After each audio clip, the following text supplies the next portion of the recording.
Assalamualaikum warahmatullahi wabarakatuh.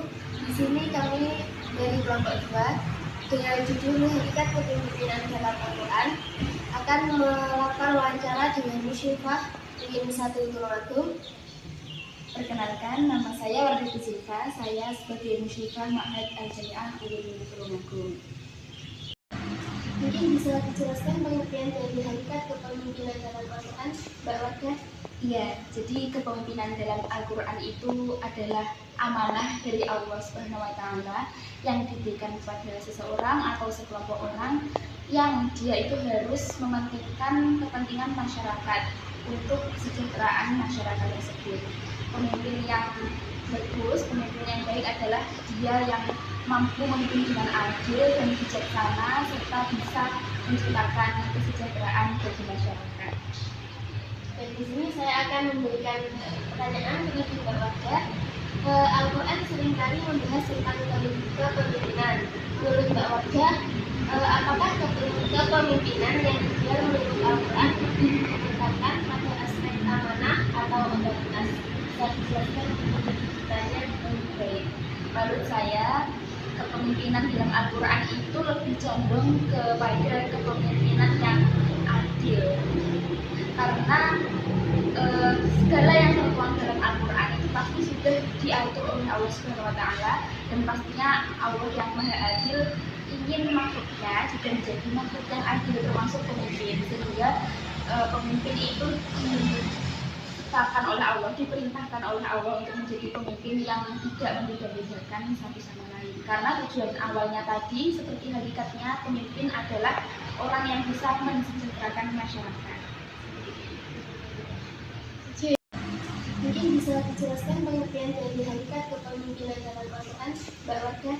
Iya, jadi kepemimpinan dalam Al-Quran itu adalah amanah dari Allah Subhanahu wa Ta'ala yang diberikan kepada seseorang atau sekelompok orang yang dia itu harus mementingkan kepentingan masyarakat untuk kesejahteraan masyarakat tersebut. Pemimpin yang bagus, pemimpin yang baik adalah dia yang mampu memimpin dengan adil dan bijaksana serta bisa menciptakan kesejahteraan bagi masyarakat. Dan di sini saya akan memberikan pertanyaan dengan Mbak Wardah. Al-Quran seringkali membahas tentang kepemimpinan.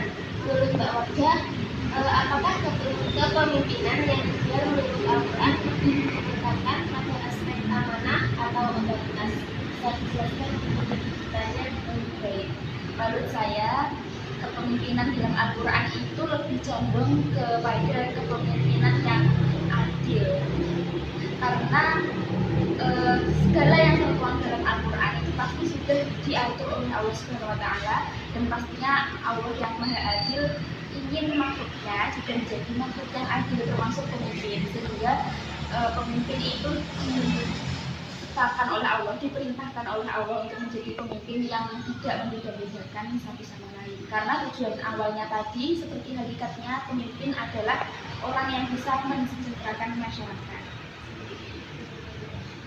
Oke, untuk pertanyaan selanjutnya, yaitu bagaimana Al-Quran menjelaskan hubungan antara kepemimpinan dan tanggung jawab di hadapan Allah Subhanahu wa Ta'ala.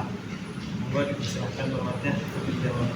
Baik, hubungan antara kepemimpinan dan juga pertanggungjawaban di hadapan Allah itu, yang pertama, kepemimpinan itu bisa juga menjadi ujian. Jadi ujian seseorang itu tidak melulu ujian yang berupa musibah atau bencana, tetapi juga bisa dengan jabatan. Jadi bagaimana kita ketika diberikan amanah itu kita berlaku menjadi seorang pemimpin yang nantinya akan dipertanggungjawabkan di hadapan Allah di akhirat nanti. Nah, seperti yang disebutkan tadi, kepemimpinan itu juga merupakan amanah, jadi kita harus bisa menjalankan amanah dengan baik ketika menjadi seorang pemimpin. Itu juga merupakan cerminan dari sifat wajib Rasul. Jadi sebagai umat Nabi kita harus menjalankan amanah sebagaimana Nabi melakukannya. Jadi pemimpin itu merupakan ada dua hal dalamnya. Yang pertama ujian dan juga amanah. Bagaimana kita menjalankan kepemimpinan kita sehingga nanti bisa dipertanggungjawabkan di hadapan Allah. Oke, terima kasih. selanjutnya, bagaimana Al-Quran menggambarkan pentingnya kesabaran dan keteguhan hati dalam diri seorang pemimpin. Boleh dijawab, Bu Wardah.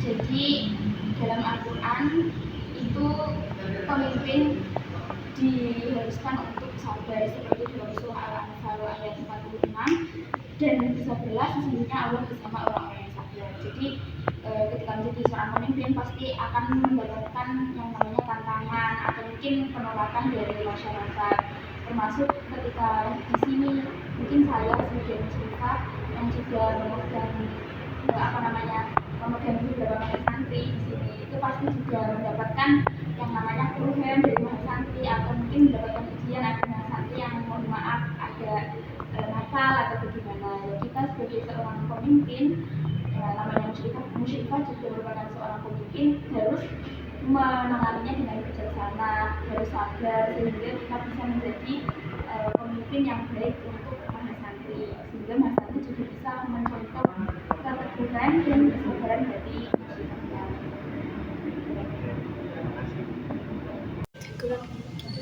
Baik, pertanyaan yang selanjutnya, apa tantangan terbesar dalam menerapkan kepemimpinan Qur'ani di lingkungan sosial atau organisasi hari ini? Jadi tantangan sebagai seorang pemimpin di tengah kepentingan sosial dan organisasi saat ini, kebetulan saya sebagai muslimah itu ada beberapa tantangan yang bukan saya saja yang menghadapi, tapi juga mungkin yang lain kalau muslim itu yang penting. Nah, yang pertama adalah manajemen waktu. Jadi kita memegang mahasiswa santri dan juga harus memenuhi tugas sebagai seorang mahasiswa dan juga mengurus administrasi ma'had dan sebagainya. 3 hal itu harus bisa dimanajemen dengan baik, dan sulitnya adalah ketika ketiganya itu terjadi bersamaan. Misal tugas dari kuliah yaitu deadline-nya mepet, sedangkan saat itu ada kegiatan mahasiswa santri dan juga ada mahasiswa santri yang sakit. Nah, terjadi dalam saat yang bersamaan, kita harus bisa menghandle-nya dengan bijak, yaitu kalau dari kami itu biasanya cara mengatasinya adalah dengan mengajak siswa yang lain, meminta bantuan yang lain untuk membantu memudahkan menyelesaikan masalah tersebut.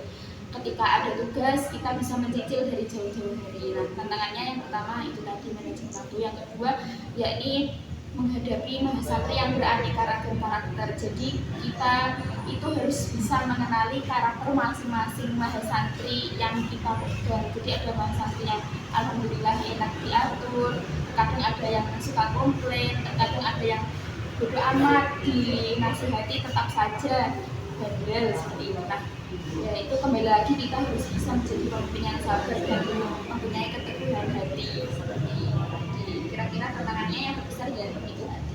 Baik, terima kasih. Pertanyaan selanjutnya, bagaimana cara seorang pemimpin menghindari sifat sombong dan merasa paling benar menurut tuntutan Al-Quran? Saya jawab.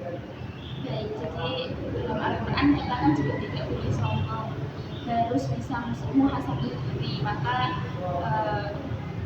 dalam menjadi pemimpin, bagaimana cara kita menghindari sifat sombong dan merasa paling benar? Ya, kita terbuka, kita juga menerima kritik dari masyarakat. Kalau masyarakatnya di sini bukan mahasiswa santri dan musyrifah, kan ada juga asadin. Kami juga sebagai seorang pemimpin pasti juga mendengarkan kritik dari beliau-beliau, dari para mahasiswa santri juga. Nah, nanti akan dijadikan evaluasi dari kami bagaimana memimpin dengan baik ke depannya. Kira-kira seperti itu. Baik, terima kasih. Ini pertanyaan yang terakhir, bagaimana kendala Mbak Wardah sebagai muslimah saat mengatur mahasiswa? Bisa dijawab? Baik, jadi kesulitan yang saya alami dalam mengatur mahasiswa santri di sini ya karena kebetulan mahasiswa santri di sini kan sangat banyak. Satu muslimah itu ada yang memegang 12 orang, ada yang memegang 16 orang, ada yang memegang sampai 32 orang. Kebetulan di sini saya itu memegang 32 anak ya. Jadi kesulitannya adalah karena saya sendiri yang menghandle 32 orang tersebut, terkadang ya merasa capek ketika mungkin saya itu sudah meminta mereka untuk bisa berkumpul karena terlalu banyak, mungkin dari mereka ada yang tidak mendengar atau mungkin ada di tempat lain, jadi harus terus di follow up terus, sehingga ya saya kadang merasa lelah gitu karena masyarakat yang banyak sedangkan saya sendiri. Tapi ya kembali lagi tujuan saya sebagai pemimpin itu apa, untuk mensejahterakan mereka, menjadikan mereka menjadi pribadi yang lebih baik, dan juga pastinya menjalankan amanah dari Allah, maka harus kuat. Kesulitan yang lain mungkin terkadang manajemen waktunya tadi yang sulit ya, jadi memang terkadang kita juga merasa kayak crowded gitu, sulit mendahulukan mana yang lebih penting, mana yang harus dicicil, mana yang bisa dilakukan nanti. Itu terkadang membuat kita bingung mana yang harus didahulukan. Baik, terima kasih. Cukup sekian wawancara dari kelompok 2. Saya ucapkan terima kasih kepada Muslimah Mahadin 1. Wassalamualaikum warahmatullahi wabarakatuh.